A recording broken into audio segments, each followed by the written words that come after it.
BNP পিছু হটতে বাধ্য হলো। বিএনপি আসলে একটা দহিংসা পার্টি, সব জায়গায় নাকানি চুবানি খেয়ে। আর বিএনপির একটা অভ্যাস আছে, একটা হিস্ট্রি আছে, সব দাবি মানে কিন্তু নাকানি চুবানি খেয়ে, ঘাড় ধাক্কা খেয়ে, নাকে খত দিয়ে তারপরে মানে। বিএনপি তত্ত্বাবধায়ক সরকারও কিন্তু মেনেছে, কিন্তু মায়ের খেয়ে তারপরে মেনেছে। জুলাই সনদ মানতে যাচ্ছে, কিন্তু জামাতের দোচন খেয়ে তারপরে মানতে যাচ্ছে।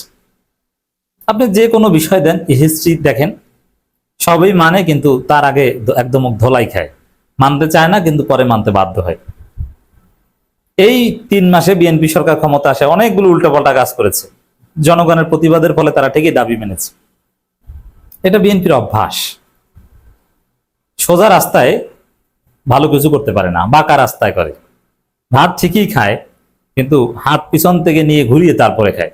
অথচ আপনার মুখের সামনে ভাত সরাসরি মুখে দিলেই হয় না, আপনার পিছন থেকে ঘুরিয়ে এনে খেতে হবে।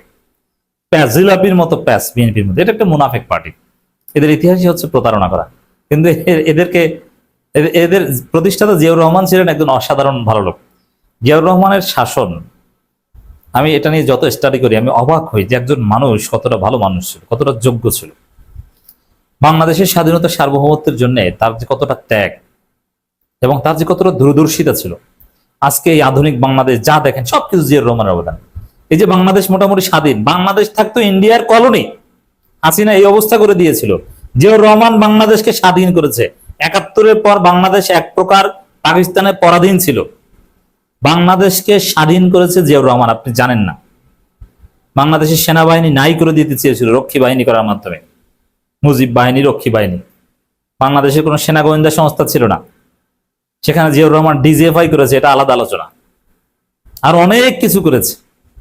এই কারণেই জিয়াউর রহমান তাকে হত্যা করেছে। হত্যা করলেও জিয়াউর রহমান যা কায়েম করে দিয়ে গেছেন সেটা মোটামুটি এস্টাবলিশ থেকেছে। দর্শক, সেই জিয়াউর রহমানের মতো ভালো লোক, তার ত্যাগ, এই কারণে আল্লাহ বিএনপিকে আকাম থেকে হেফাজত করে। যেমন আপনি আকাম করতে যে কোনো মেয়ে সহ যদি ধরা পড়েন,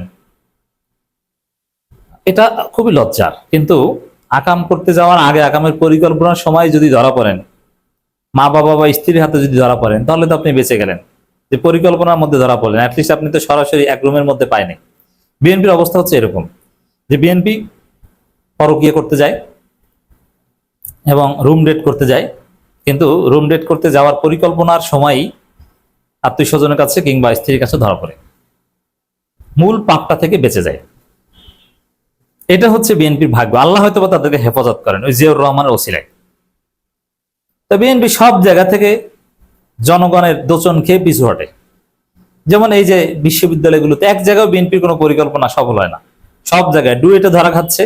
ঢাকা বিশ্ববিদ্যালয় এক প্রকার ধরা খেয়েছে, শিবিরে পায়ে পরে লাগতে গিয়েছিল কিন্তু পারে নাই। জাহাঙ্গীরনগর বিশ্ববিদ্যালয় বেশি বুঝতে গেছে, পটুয়াখালী বিজ্ঞান ও প্রযুক্তি বিশ্ববিদ্যালয়, সব জায়গায় আকাম করে আর ধরা পড়ে। তো দর্শক, চট্টগ্রামে একটা অঘটন ঘটাতে গিয়েছিল। বিএনপি কার্যত জুলাই ভুলিয়ে দিতে চায়, কিন্তু পারে না, এই জায়গাও ব্যর্থ হয়। জুলাই গ্রাফিতি মুছে ফেলতে চায় বিভিন্ন জায়গায়। জুলাই গ্রাফিতিকে বিএনপি ভয় পায়। এজন্য যেখানে বিএনপি তো ক্ষমতা সব জায়গায় আছে, বিভিন্ন জায়গায় বিএনপির ক্ষমতা প্রয়োগ করে জুলাই গ্রাফিতি একদম মুছে ফেলে। এবং জুলাই গ্রাফিতিকে বিএনপি বিকৃত করে, ছাত্রদল বিএনপি বিকৃত করে পরিকল্পিতভাবে। জুলাই গ্রাফিতির উপরে গুপ্ত গুপ্ত এগুলো লেখে, ছাত্রদলের স্লোগান লেখে, জুলাই গ্রাফিতির উপরে তারা পোস্টার লাগায়। এভাবে বিএনপি বিভিন্ন জায়গায় জুলাইকে ভুলিয়ে দিতে চায়, তরুণ প্রজন্মের মন থেকে জুলাইকে উঠিয়ে দিতে চায়। কারণ জুলাই থাকলে ধান্দাবাজি থাকবে না, জুলাই জীবিত থাকলে, জুলাই চেতনা উজ্জীবিত থাকলে 2 নম্বরই করা যাবে না, ফ্যাসিস্ট হওয়া যাবে না, ফ্যাসিস্ট হওয়ার পথে আটকে যেতে হবে। এসব কারণে জুলাইকে ভুলিয়ে দিতে চায় বিএনপি, কিন্তু দিন শেষে ব্যর্থ হয়, পারে না। এক একটা স্টেপ নেয়, ধরা পড়ে। কারণ সম্ভব না যে জুলাই বিপ্লবের মধ্য দিয়ে বিএনপি ক্ষমতা এসেছে, জুলাই বিপ্লবের সুবিধাভোগী সেই জুলাইকে বিএনপি ভুলিয়ে দিতে পারবে না, এটা সম্ভব না। তো দর্শক, চট্টগ্রামে আপনারা জানেন যে একটা জঘন্য এবং ঘৃণ্য ঘটনা ঘটিয়েছে বিএনপি। চট্টগ্রামের মেয়র শাহাদাত, এটা অবৈধ মেয়র। প্রথম কথা হচ্ছে, মেয়র হয়েছে একটা বিতর্কিত প্রক্রিয়ায়, আদালতের একটা সিস্টেমে আইনের ফাঁক ফোকর থেকে হঠাৎ করে মেয়র হয়ে গেছে। হাসিনার নির্বাচনে এক প্রকার বৈধতা দিয়েছে, কিন্তু ইশরাকও চেষ্টা করেছিল, কিন্তু কাজ হয়নি। ডাক্তার শাহাদাত, তার মেয়রশিপের মেয়াদ শেষ হয়ে গেছে, এখনো তিনি মেয়রের চেয়ারে বসে আছেন। এটা একটা মগের মুল্লুক। বিএনপি তো দেশটাকে মবের মুল্লুক বানিয়েছে, সব জায়গায় মব। বাংলাদেশে যত মব হয় সব বিএনপি করছে। তারা মব করে আওয়ামী লীগের লোকজনকে হত্যা করছে। আওয়ামী লীগের লোকজনের আমরা বিচার চাই এবং ন্যায় বিচার চাই, যে যতটুকু অপরাধ করেছে ততটুকু বিচার হবে। কিন্তু মব করে আওয়ামী লীগের লোকজনের ব্যবসা বাণিজ্য দখল করবে, তাদেরকে হত্যা করবে। আওয়ামী লীগের ছাত্রলীগের এক ছেলেকে মব করে বিএনপি পিটিয়েছে, পুলিশে দিয়েছে। ওই ছেলের মা এসেছে সারাতে, তার মাকে পিটিয়ে নাকি হত্যা করেছে। প্রথম আলোর রিপোর্ট অনেকটা এরকমই, সত্য মিথ্যার তদন্ত সাপেক্ষ। আর এরকম কাজ যে বিএনপি করতে পারে এটা তো বুঝি, কারণ বিএনপি হচ্ছে মববাজ দল, জাতীয়তাবাদী মব পার্টি। তাই মব পার্টি এরা মবের মুল্লুক বানিয়ে ফেলেছে বাংলাদেশে। নইলে ডাক্তার শাহাদাত তিনি কিভাবে চট্টগ্রামের মেয়র থাকেন? তার মেয়াদ শেষ হয়ে গেছে আরো কয়েক মাস আগে, কিন্তু তিনি এখনো মেয়র। মেয়র হয়ে এখন সন্ত্রাসী করছেন। তার পেটোয়া পুলিশ বাহিনী দিয়ে নারীদের উপর হামলা করছেন, জুলাই যোদ্ধাদের উপর হামলা করাচ্ছেন, এনসিপির উপর হামলা করেছে। চট্টগ্রামে এই ডাক্তার শাহাদাতের লোক, বিএনপির লোক, এবং বিএনপির বড় নেতারা এখন ডাক্তার শাহাদাতের পাশে নাই। সিটি কর্পোরেশনের ক্ষমতা ব্যবহার করে জুলাই গ্রাফিতি মুছে দেওয়ার চেষ্টা করেছে।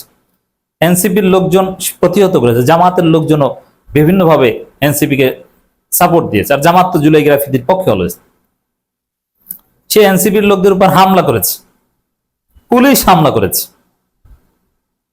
নারীদের গায়ে হাত দিয়েছে পুলিশ। এই ডাক্তার শাহাদাতের গুন্ডা বাহিনী। পুলিশ যখন গুন্ডামি করে তখন তারা গুন্ডা বাহিনী, গুন্ডা দল। আগে ছিল গুন্ডা লীগ, এখন হচ্ছে গুন্ডা দল। তো দর্শক, তারা গ্রাফিতি মুছে দিতে চায়, নানান উত্তেজনা। তারপরে দিন শেষে বললেন যে না না না ভাই, আমরা গ্রাফিতি মুছতে চাই না, না আমরা জুলাই গ্রাফিতির পক্ষে। তা এত কিছু করলেন কেন তাহলে? দিন শেষে নাকানি চুবানি খেয়ে বিএনপি পিছু হতে বাধ্য হয়েছে। এবং জামাত এনসিপির এটা একটা বিজয় যে না, জুলাই গ্রাফিতি থাকবে এবং বিএনপি জুলাই গ্রাফিতি মুছতে দিবে না। এবং যেসব জায়গায় জুলাই গ্রাফিতি মুছেছিল ওই সব জায়গায় একদম আগের মতো, আগের চাইতে ভালো মানের জুলাই গ্রাফিতি হবে, এটা নিশ্চিত হয়েছে সর্বশেষ। তো দর্শক, বিএনপি জুলাই ভুলিয়ে দিতে তো পারছে না। তাহলে গ্রাফিতি ইস্যুতে বিএনপি এনসিপি উত্তেজনা, সভা সমাবেশ নিষিদ্ধ।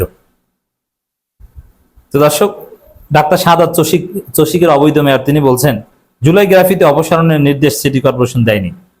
এর মানে এখন নিজে দায় এড়ানোর চেষ্টা করছেন। আপনার জুলাই ভুলিয়ে দিতে চান, এখন বলছেন না না আমি জড়িত না। এরকম এই যে ডুয়েটের ভিসি ঢুকতে পারছে না ক্যাম্পাসে, লাগা দান লাগা ভিসি ঢুকতে পারছে না। এরপরে জামাতের বিরুদ্ধে একটা প্রচারণা চালালো যে জামাত নেতা নাকি 99 বস্তা চাল চুরি করেছে। উদ্ভট প্রচারণা। দিন শেষে দেখা গেল যে না, জামাত নেতা তো না, জামাত নেতার ভাই, তাও বৈধ, কোনো সমস্যা নেই, যাচাই বাছাই শেষে তার চাল ফেরত দিয়েছে প্রশাসন।